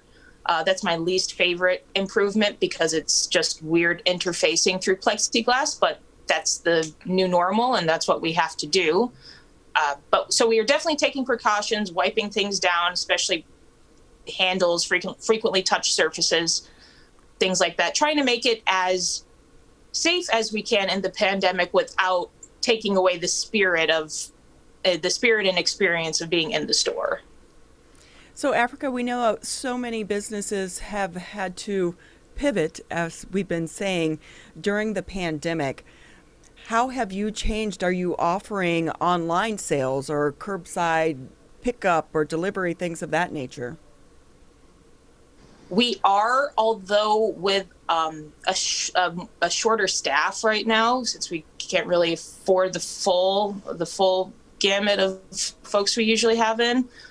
It's been a bit difficult having people in store managing that as well as managing online orders. However, if someone would like to email us at dontreaderbooks@gmail.com, we're happy to search out any books you're looking for and make some recommendations and either ship them to you. We do ship, or offer curbside. What we're finding is that people have a very hard time just standing outside of the store. They as soon as they see the doors open, they want to come in. But it is an option that we are giving people. We also do sales through a third party, abe.com. We have a storefront. If you search Dawn Treader Books on abe.com, some of our rarer titles are there, and they can be ordered online and paid for online and shipped to you that way. Yeah, I think what's so hard is when you go to a bookstore, maybe you went in for one book or one magazine, but while you're in there, you find 3 or 4 or 5 other things that you definitely didn't go into that store for, that you walk out. And I would imagine that's what helped keep you afloat for all these years. And now when that goes away, that's a huge hit. Yeah, we depend upon people's curiosity and having a selection that is both eccentric and varied. Many times it's people go in, they don't know what they're looking for, or they're only looking for one thing, and they say, oh, well, on my way to this, I saw this, and I saw this, and they end up leaving with an armful of books, which is a joy to see, but it's also good for us financially. We were closed between April and June. So that was in July, about 3 months where we didn't have that foot traffic. And aside from just missing having people in the store, we also know our customers were missing out on coming in and finding those random titles that they didn't know they needed or wanted. There's been a lot of support from the government for small businesses. Have you been able to seek out any of those opportunities to help keep you afloat? We have, and it's due to a small PPP loan and the funds that we've pulled in through our GoFundMe that we're still open right now. Had we not gotten that support, we would have closed over the summer, undoubtedly. But that money between paying our expenses for maintenance, the building, rent, payroll, things like that, it's going to run out. If I had to guess, it'll run out sometime January, February in 2021, which is you asked if I'm worried. Once we get into January, I'll be worried if we don't keep our sales up between now and then, or if we don't pull in some donations in the meantime. Africa Schaumann with us from the Dawn Treader Bookshop, joining us today on the Oakland County Megacast. So for those that are either not in Ann Arbor or in the local area around the store, or those that just want to help and keep this local institution alive, how can they help? Of course, buying books and coming to the store and buying books is helpful. Other ways that people can reach out and provide some assistance to this local institution. So we have the GoFundMe. If you go to GoFundMe, or if you Google keeping the Dawn Treader afloat, I think it's the top result that comes up. Donations through that portal are the easiest and fastest way to lend support. We also have an option to purchase a gift card if you don't think you're going to be getting to town anytime soon, or if you know someone in Ann Arbor who is a book lover and you want to, send them a gift. We have the option for gift cards, and we send those out or keep them behind the counter if someone's going to come in. I also want to mention as well, the Dawn Treader is just one of 6 or 7 used independent bookstores in town. I just spoke to Sarah at Crazy Wisdom, which is on Main Street, and they were closed for a long time. They've just reopened, and they have a great selection of more like mystic, Wiccan and tarot, those types of books. So they're also feeling a pinch. Doug and Jay at Westside Books, another used bookstore just down the street from us, they had a GoFundMe as well, and they've also reopened, so they could use some attention, some love and attention. Vault of Midnight is another store on Main Street. It's a great place to get comics, graphic novels, all stuff, kind of nerdy. Nicola's is another, Bookbound is another. I could go on. While, of course, my vested interest is in the Dawn Treader, that interest doesn't go very far if there's just one or two bookstores in Ann Arbor. We are very much a book town. So many people, when they come to town, they don't just go to the Dawn Treader. They make a trip around the loop and kind of hit each place, and they spread the goodwill and the wealth that way. So, of course, keep us in mind and donate if you can, but also if you're in town, know that there are a lot of other places to go as well that could use some support. And as we're all very symbiotic with each other, kind of reliant, recommending someone go to Crazy Wisdom or West Side if they're looking for something particular, we all help each other out. So I want to make sure to give them their due as well. Well, let's hope with the upcoming holiday season, a lot of people will consider getting a book for someone because it can be a unique and great gift. And, or get a gift card, let them pick out their own book.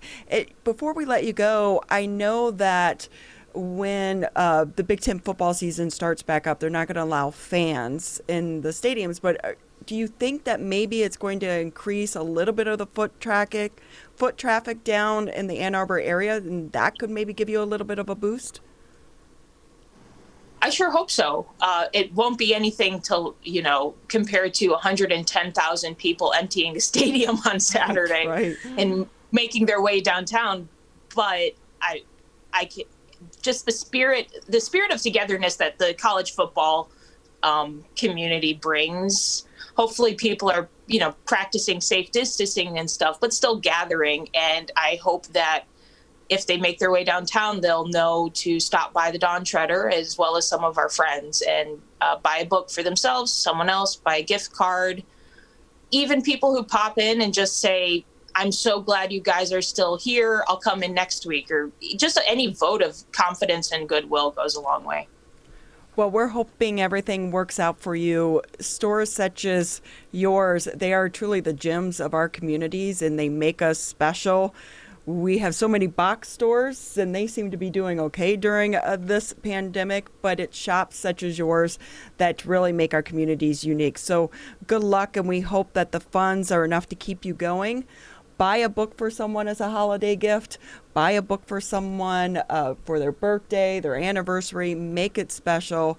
Good luck to you, and go blue. Go blue, that's right. No, Thank you for it's really Tyler's a Spartan, so we had to say that. And plus, you're sitting there in your gold and blue, so. What are you gonna do? Thank you so much. We appreciate your time, and we definitely hope that everything works out for you and your shop. And if you have an extra $1, $5, $10, certainly go online, donate. Let's help keep their doors open. We're going to take a quick break here on the Oakland County Megacast, and when we come back, we'll round out the show checking in with the Michigan Restaurant and Lodging Association. This may seem uncomfortable, but so is being hooked to an IV, sleeping in a hospital bed, and fighting for your life. When it comes to COVID-19, comfort is not as important as saving lives. Wearing a mask can greatly reduce the chance of spreading the virus. So mask up, Michigan, every time you leave home. As rivals, we don't always see eye to eye. Like who scored the best recruits? Who's gonna be who? And whether we wear green or blue. But one thing we can all agree on, to help stop the spread of COVID-19, wear a mask. Wear a mask. Wear a mask. Wear a mask. Wear a mask. The ball's in your court, Michigan.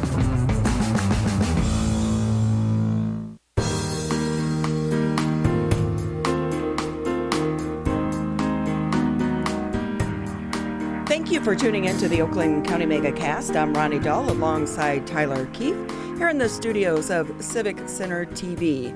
We, every day, Monday through Friday, you can catch us from 10 a.m. to 12 noon as we bring you long-length interviews with some of the newsmakers and decision makers throughout the state of Michigan. And today, one of our top headlines had to do with Michigan lawmakers trying to get a bill passed, some legislation passed that would help protect some of the businesses during COVID from liability and what some people would believe to be some bogus lawsuits. But it's kind of in a stalemate right now up in Lansing, and they're saying that the governor may even veto that if they do get it pushed through. So let's bring in John McNamara. He's the Vice President of Government Affairs, Michigan Restaurant and Lodging Association. John, I'd like to get your opinion and your insight as to where that legislation is, and can a compromise be made at all? I think you summarized it pretty well. You know, it's at the point now where it was bipartisan on the committee. The political will seems to be there, but there's a few sticking points left. But, you know, the long and short of it is that, you know, these businesses need to know that if they're following the rules, that they can't be punished. And it's going to be interesting to see what happens. You know, negotiations are ongoing. They're wrapping up session here. They're here today, and they might be here one day next week, but then they're all going to go on break and try and get reelected or try and get their colleagues reelected. So then they're really not going to be here for just over a month. So, you know, maybe during that month, the logjam can be broken. But, you know, this is a top priority for us. It's a top priority really for all the business groups in Michigan. So for those that want to support this effort, what can they do to try to show support? I think they can always call their state senator or their state representative or the governor and just say, you know, we believe this is good public policy. We believe this is needed in order to allow businesses to, you know, make it through this and thrive again one day. You know, as long as they're following the rules, you know, we think they should be protected. And we also feel if they're not following the rules, if there are bad actors, then, there should be consequences for that. But right now, for the most part, everyone's doing the best that they can. And we don't believe that there should be, you know, undue punishment because of that. The hospitality and restaurant industry has been one of the hardest hit during this pandemic. It's about $8 billion lost since March 16th. That is a lot of money. And you wonder if this continues to go on, how long can some of these businesses survive, especially the restaurants going into the winter months? So, yeah, luckily about the only thing that's gone right for the hospitality industry in 2020 was the great weather we had. I mean, we really did have a fantastic summer in terms of weather, and people were able to be outside and socially distant. And it looks like maybe for a couple more weeks, this weather's going to hang on. But sooner than later, the days are going to start getting shorter and it's just going to start getting colder. And essentially, you know, we'll be back at 50% without the options for outdoors. We're working with the legislature and the governor's office and the Liquor Control Commission on some potential ways to winterize patios so they can still sort of be outside but be closed. We're also working on increasing indoor capacity if we see positive test rates of 3% or less. So we're working with it, but right now we have some numbers that suggest if we go to inside at 50% and there's no winterization, there's no increased capacity, we'll lose approximately 5,000 restaurants.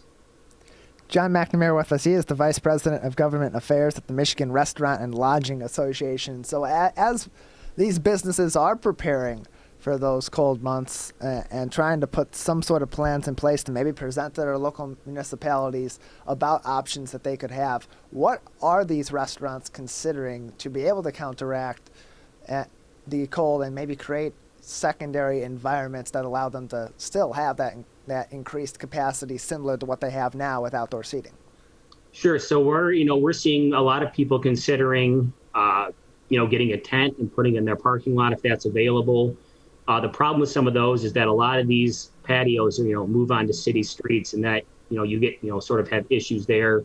We're also seeing people who are considering, sort of putting temporary walls up and temporarily enclosing their patio and making sure there's a separation between their restaurant their current indoor space and what would be a temporary indoor space.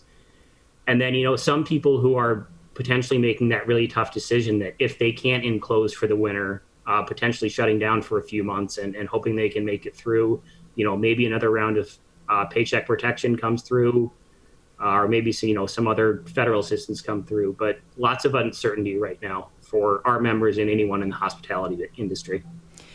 I would imagine adding to the confusion in so much of all of this is every local municipality has different rules and different regulations, so it makes it kind of hard to navigate. Yeah, so the city of Birmingham was the first to and they were very proactive, and we appreciate that in allowing this to happen. And we have some of our members who have applied, and they're going through that process. But you're absolutely correct. Every local municipality has a different take on what should be allowed and what can be allowed and how it can be done. So something we're working through, and we're hoping that if the governor's office and the Liquor Control Commission will essentially presumptively approve anyone who has a currently approved patio to winterize it, that will help with some of the local issues. But that is still working toward that, and still very good conversations going on.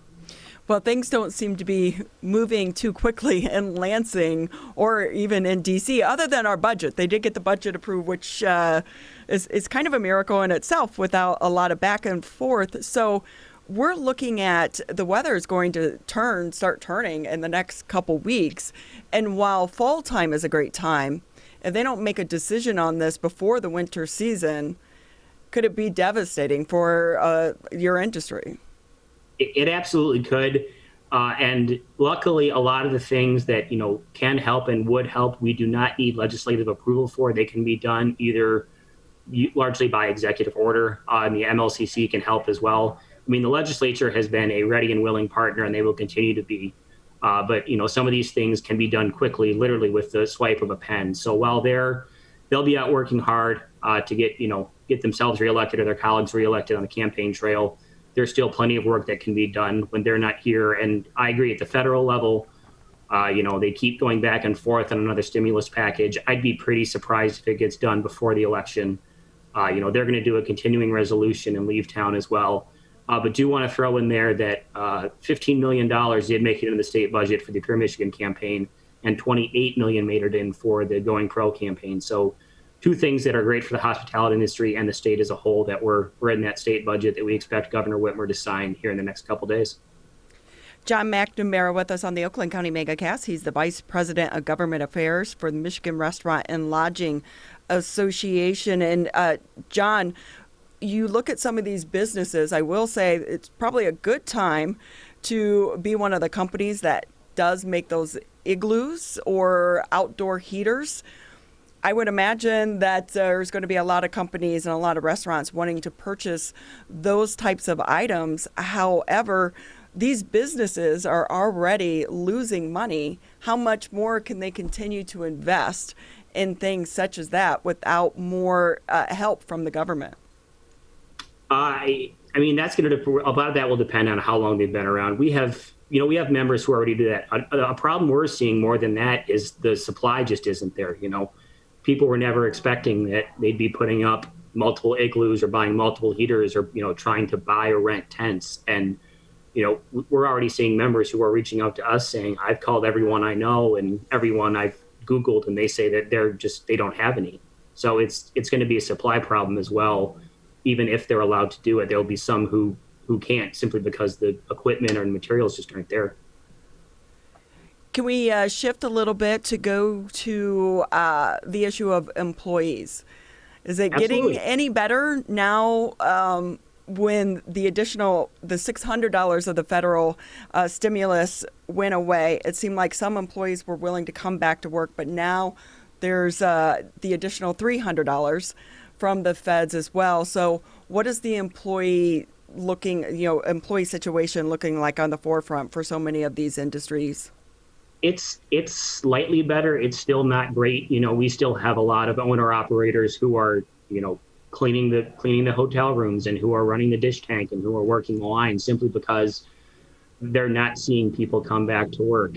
It's also been a great opportunity for some people who want to work and, are getting those hours and getting more experience. But if you walk into most restaurants, you'll see a now hiring sign. And if you talk to the manager and say, I want a job, there's a good chance you'll walk out, with a uniform in your hand if you're looking for work. But still a massive problem for the industry of getting people to return to work.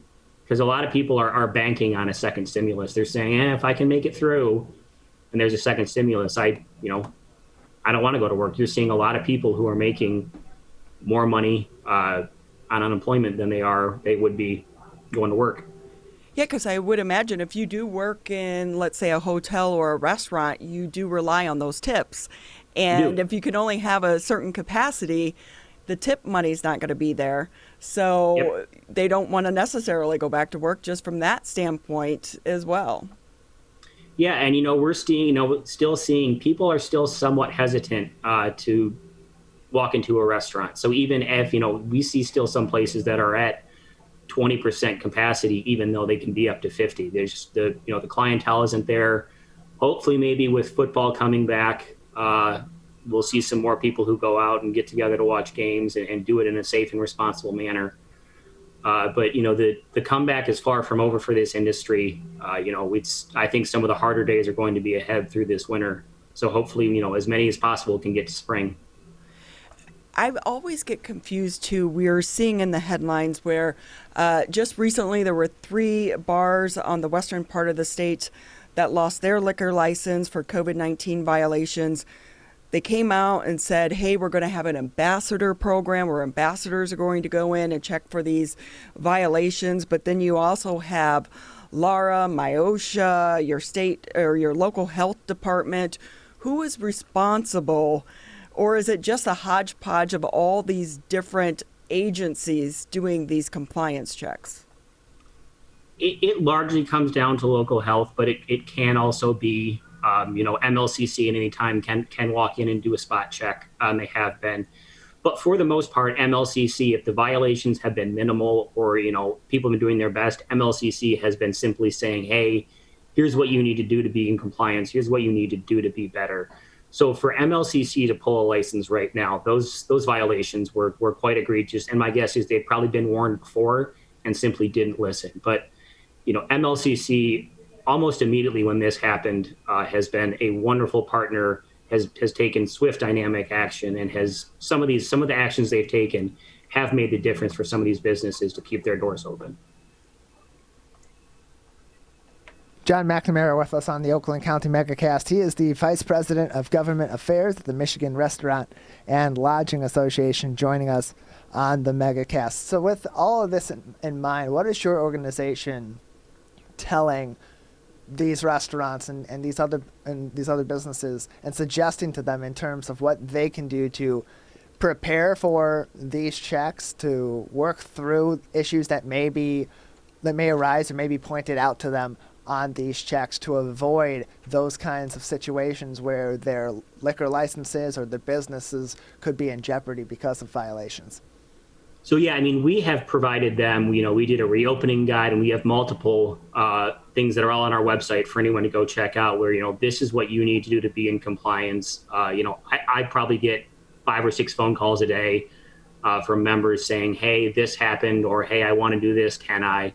So luckily, our members are being very proactive as they were before this in order to, protect the public and do the right thing.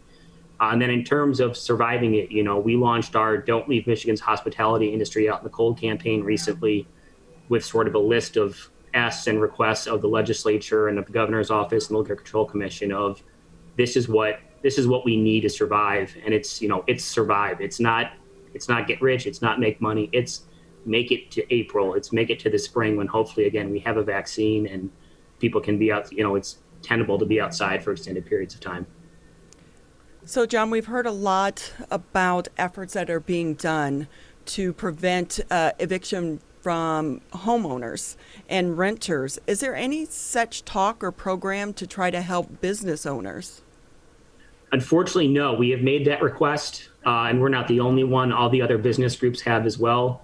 However, it seems right now that, it's not something that's going to happen. And there was a bill that was passed that would have allowed for property taxes payments to be delayed over a 6-month period. They could have paid it incrementally. And unfortunately, that was vetoed by Governor Whitmer. So we're having a lot of people call us right now and say, I don't have the money. I was shut down, for a couple months and I was at limited capacity. How can I be expected to pay full freight? So just one of the many struggles that this industry will face and our members will get through and figure it out. But, I can't say it enough. The comeback is far from over for really any industry, but especially this one. John McNamara with us on the Oakland County Megacast. We've touched on quite a few topics, but what else do you want the listeners and the viewers to know about your efforts, and what can they do to try to help support what you guys are trying to get done as well? I think in terms of what they can do to help, it's even if it's takeout, it's, plan to eat out maybe once a week. Or if you do go to a restaurant, sit down, wear your mask until you sit down. If you have to get up, put your mask back on, and simply understand that, nobody's done this before. Everyone's, trying to figure this out as they go. So, if a server asks you to put a mask on, do it. If a host asks you to do it. But, just go out there and enjoy your restaurants where you used to go before this. They want you to come. They're doing everything they can to make this as safe as possible out there. And, hopefully by April, May, this is all a memory. Yeah, I think we all thought it was going to be a memory by now as well. And it's not. It's going to be with us for a while, like you said. Let's touch on the mask issue quickly before we let you go. I know in the beginning there were a lot of issues and a lot of pushback from customers. Is it kind of died down? Because I think what makes it harder for the restaurant is people are saying, oh, so what difference does it make if I'm wearing a mask from here to my seat, which is, 2 feet away from the door? We're seeing less of it. We're still seeing some of it. And, as it gets later and people might have, a few beverages, it tends to get, they tend to get more lax. But, your mask is your cost of admission right now. And if you want to go and hang out with your friends inside or, go out there and hopefully watch the Spartans go green in the future, you're just going to have to do it. It's the way it's got to be. So, if you can't do that, stay home. John McNamara with us here on the Oakland County Megacast. We have about 3 minutes left here with you. Anything you want to share with the public to any other initiatives that you have going on? I think, right now, we have our Don't Leave the Michigan Hospitality Industry Out in the Cold. You can go to our website there. It has an infographic as well as a press release that says, these are the things we're asking for. These are the things we need. But just to reiterate, if we don't see some sort of increased indoor capacity and or the ability to winterize some patios, you're going to see 5,000, which is roughly a third of the restaurants in this state, go away and not come back. And that's going to be tens, if not, hundreds of thousands of jobs that, just aren't going to be there. And 51% of the meals in this country are provided by a restaurant. So if you lose a third of them, all of a sudden you're going to see a run on the grocery stores, and the supply chain just won't be there to support it. So while dining out is a treat, and while, most people like to do it, myself included, restaurants also do just provide an incredible public service that a lot of the time is overlooked. John McNamara, thank you so much for being with us on the Oakland County Megacast. We always appreciate you coming on and keeping us up to date as to what's happening with the industry. It's so important. It's so vital to the state of Michigan and our overall economy as well. Thanks for having me. I'll come back anytime. John McNamara with us. Go ahead and check out their website for the latest information. They started that campaign a few weeks ago. About 1,000 restaurants have already closed here in the state of Michigan. That number is expected to grow. 74% of the restaurants, they're saying, won't be profitable over the next 6 months. So this could be devastating, not just to the industry, but to Michigan's economy as well. It pumps billions of dollars into our economy. So be kind, go out to eat, wear a mask, order a drink, tip your servers and the staff members well. If you're in the hotels, be sure to leave a tip and be respectful to everyone there as well.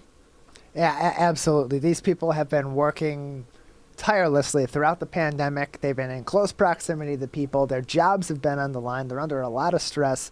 And we're reaching a critical point right now with these businesses too, where they're fighting for their survival and they're fighting for our economy also. So treat them with respect.